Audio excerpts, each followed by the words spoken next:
What kind of performance can you expect out of the Triumph Tiger? After all, it is just an ADV bike, right? Well, let's find out.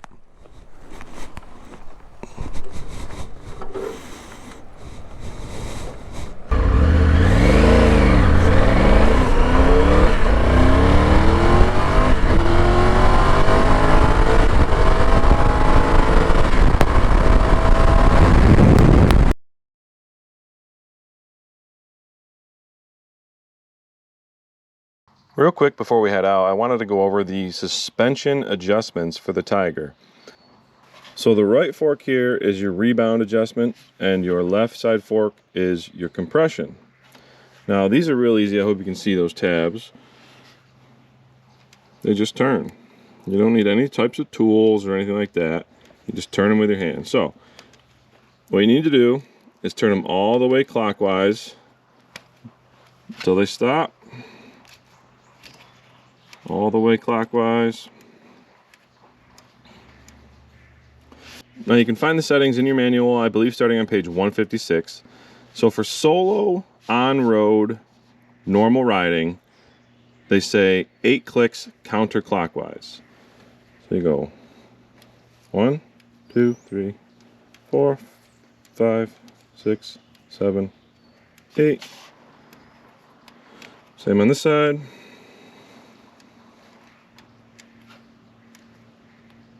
8. So you see how easy that was? 10 seconds and we're ready to ride. It's that simple. Always adjust your suspension. Now down here on the right side of the bike, you have your rear shock suspension adjustment. Now this is actually the opposite.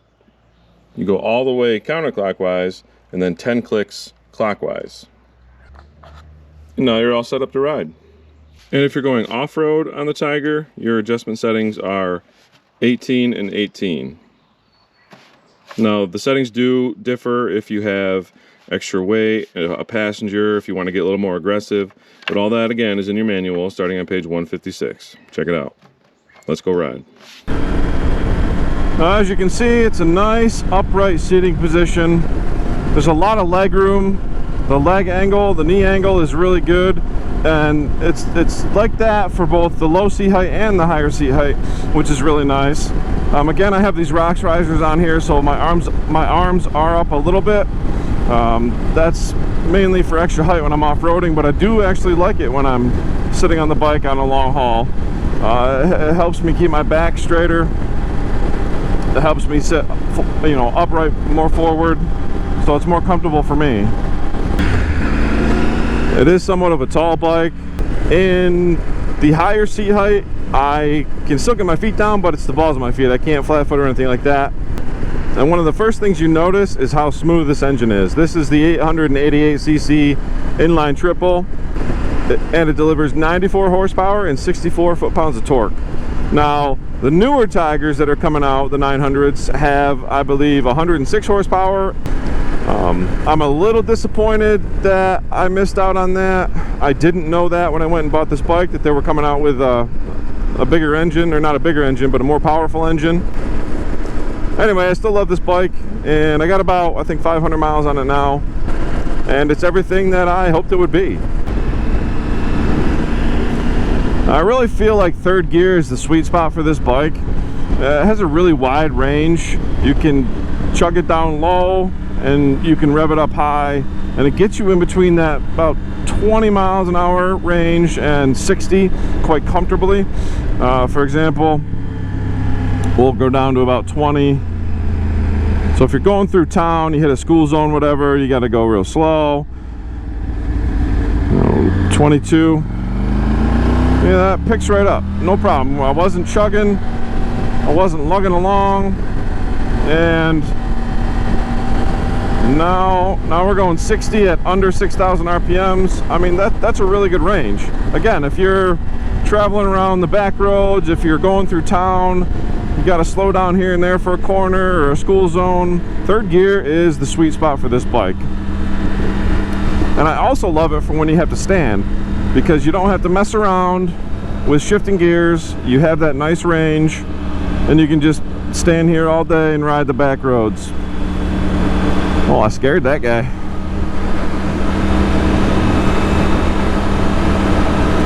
As you can see, the standing position on this bike, I'm perfectly comfortable. My arms are relaxed, my legs are straight. I mean, off-road, obviously you want to be bent a little bit, but my legs are nice and straight.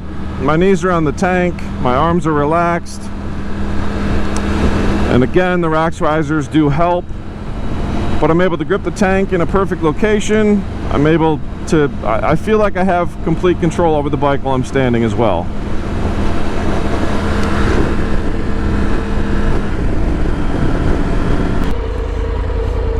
So they say if you want to adjust your suspension for more aggressive road riding, it's 3 clicks instead of 8. 1, 2, 3. Let's see if this does anything. You go all the way clockwise and come back counterclockwise. 1, 2, 3. All right. Let's see if that makes any kind of difference.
Finally, it's time to go do some twisties. Now, the road we're going to hit is kind of a famous road, especially for around my area. It's called 13 Curves. There's a little bit of a ghost story behind it, and there's also different versions that I've heard over the years. But the version that I always knew growing up was that a husband and a wife on their wedding night were headed down this windy road, and they crashed and they died. And ever since then, the wife has haunted the road, and people can see her in her white wedding dress. And the curve she died on is now called Dead Man's Curve. And again, I'm not a professional in any way. I'm not going to be dragging my knees or anything, but you still get a pretty good idea of what this bike can do. All right, here we go.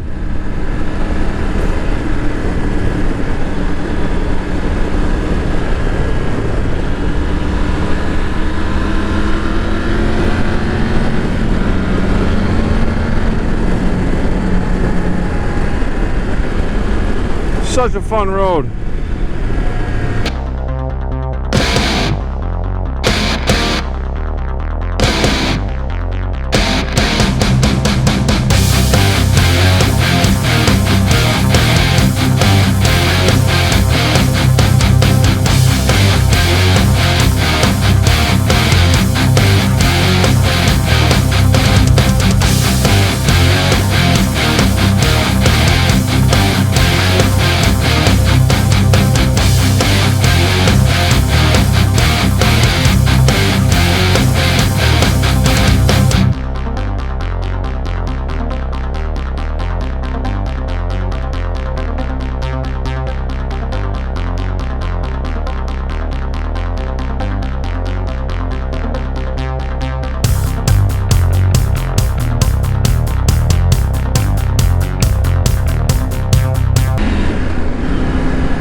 That was perfect. That did even better than I thought it would.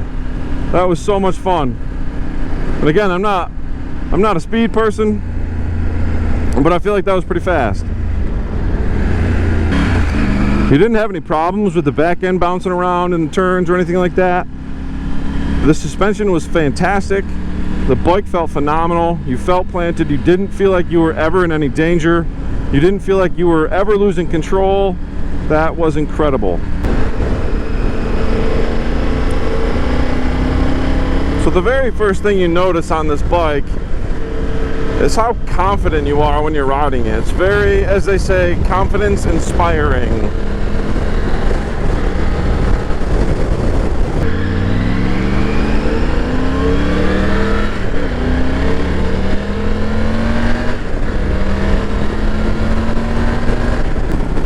So at highway speeds, I hope you can hear me because the wind is really bad, but I don't have any major highways near me, so this will have to do. So again, still very comfortable on the highway. It is a windy day today, so you're kind of feeling it a little bit from side to side, but coming straight at you, you know, I got nothing from here to here. You know, a little bit on the sides, on the edge of my shoulders, but that's about it. My legs are nice and protected by the fairings. So highway speeds are, you know, highway speeds are pretty comfortable. And if you're questioning passing power and all that, I'm not going to demonstrate all that. It's almost 100 horsepower. You have plenty of power for passing cars and getting up on the highway. So I feel like there's no point in doing that.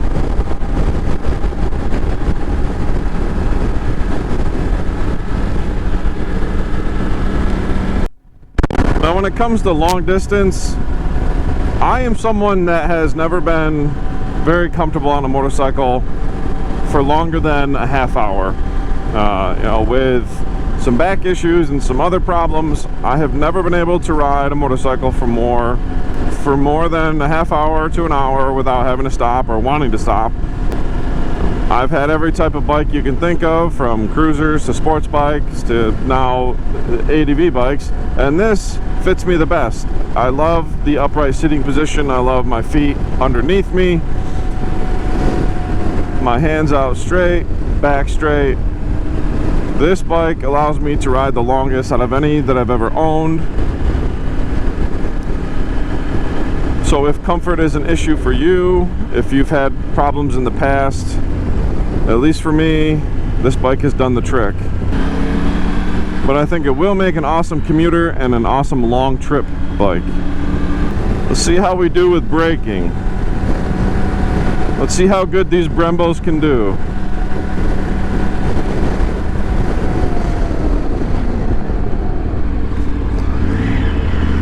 I'm actually pretty happy with that. The stopping power was great. There was quite a bit of nosedive, but it didn't send me out of control. What if you just do the back brake?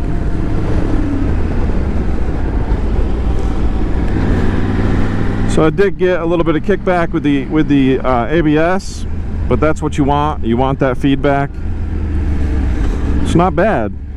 You know, that nosedive in the front, if you can see it, gets a little intense, but I don't feel like, again, I don't feel like I'm losing any control on the bike.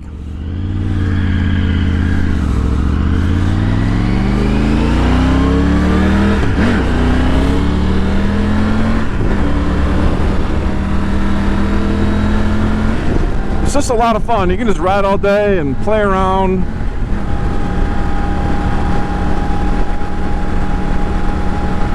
It's like a utility knife. It can do anything. Jack of all trades. It's got a tool for everything you need to do. Why wouldn't you buy this bike?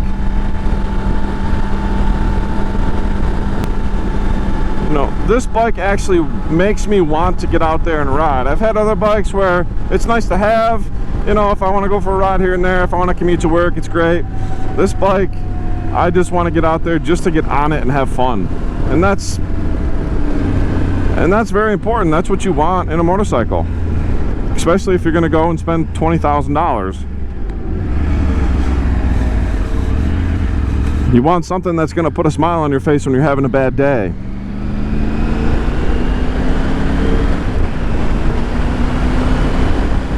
All right, now we're going to do a couple speed tests here. First one I'm going to do is in regular road mode without the quick shifter. And then the second one, I'm going to put it in sport mode and use the quick shifter, and we're going to see what kind of difference we can get out of that.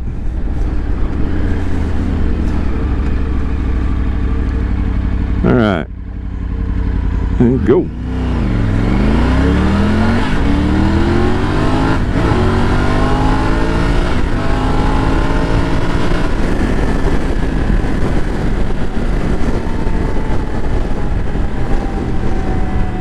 I mean, she's really quick. You know, that 94 horsepower is nice. It's not going to rip your shoulders out, but you're not really going to get bored with this kind of power. So let's shift it on over into sport mode. Sport mode, close throttle to confirm, confirmed. All right. Now, once we get on top of this hill a little bit, we're going to try with the quick shifter in sport mode. Quick shifter in sport mode. Let's see how we do.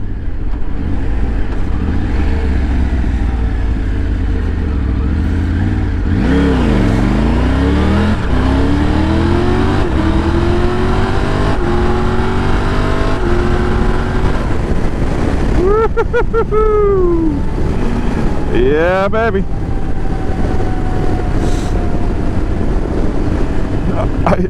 It wasn't a massive difference, but I could feel the front end coming up a little bit more. You know, in sport mode, you obviously have more throttle response. It doesn't give the engine more horsepower or anything. You just have more response on the throttle.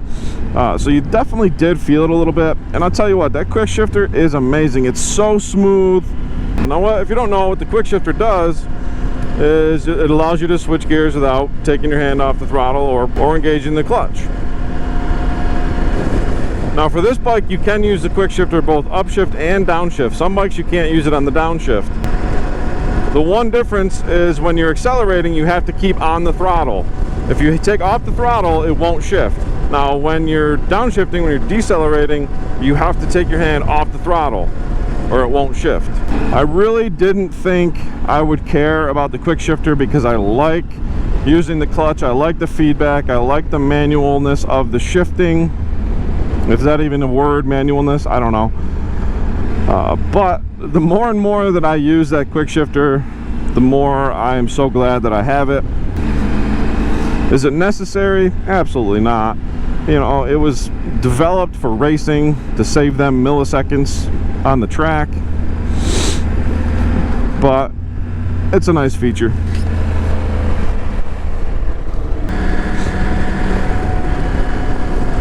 I do want to talk about fuel mileage.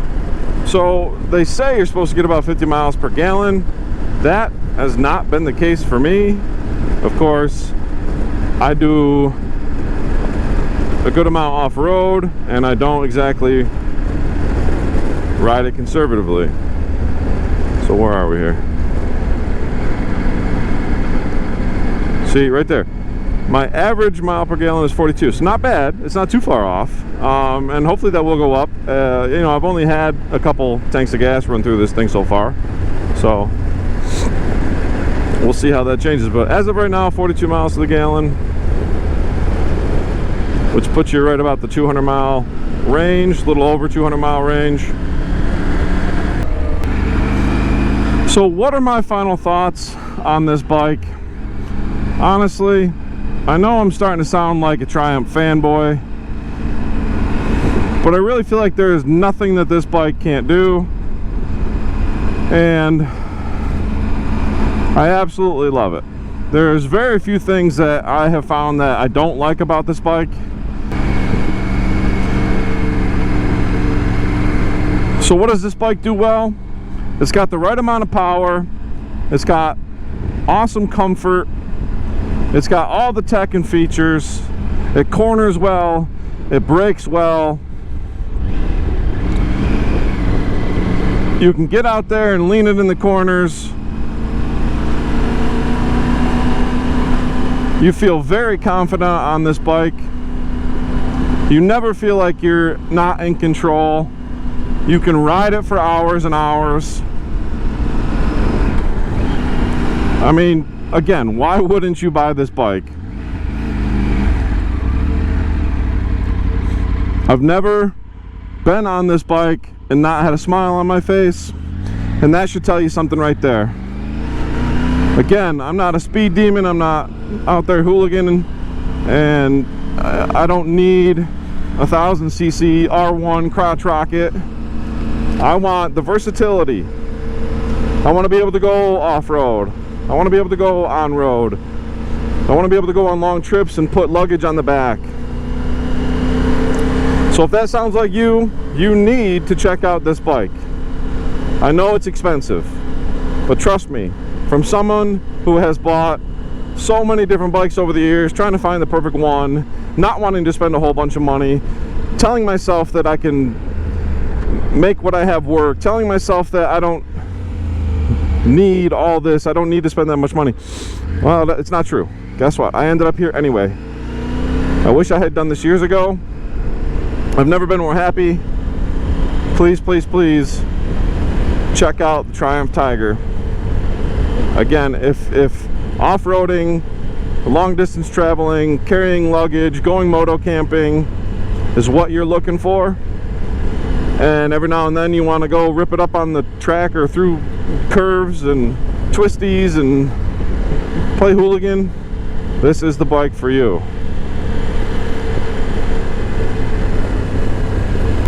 Even if all you want to do is take some lazy rides through the back country, and you don't think you need this big of a bike, you don't think you need all that horsepower, what happens when you wake up one day and you're just feeling spunky and you want to get out there and ride? You want to get out there and tear it up. You're not going to be able to do that on your Versys 300.